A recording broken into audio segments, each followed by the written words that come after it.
হুজ গাঁৱত নিবিড়ৰ হাঁহি। হুজগাঁও নামৰ এখন সৰু শীতল গাঁও আছিল। সেই গাঁওখনৰ মূৰত বাস কৰিছিল এজন দয়ালু দম্পতী। তেওঁলোকৰ জীৱন সৰল হ'লেও তেওঁলোকে সন্তানক মৰম আৰু শ্ৰদ্ধাৰে পঢ়াই তুলিছিল। সেই সন্তান আছিল পাৰ্থ। পাৰ্থ ডাঙৰ হৈ উঠি নিজৰ সংসাৰ গঢ়িলে আৰু তেওঁৰ সৈতে গৃহখনত আহিল তেওঁৰ প্ৰিয়া পত্নী। তেওঁলোকৰ সংসাৰত মৰম, হাঁহি আৰু শান্তিৰে দিন হতিবলৈ ধৰিলে। কিছুদিনৰ পাছতে পৰিয়ালখনত আহিল সৰ্বশ্ৰেষ্ঠ উপহাৰ, নিবিড়, এজন সৰু নাতি। নিবিড়ৰ 4 মাহীয়া হাঁহিৰে হুজগাঁৱৰ চোতালীৰে এক নতুন সুৰ ধ্বনিত হ'ল।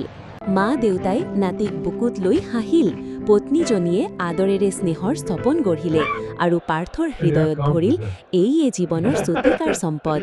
এদিন গাঁৱৰ মানুহে জিজ্ঞাসা কৰিলে, পাৰ্থ, হুজগাঁৱৰ তোমালোকৰ ঘৰখনত সদায় কেনেকৈ হাঁহি থাকে?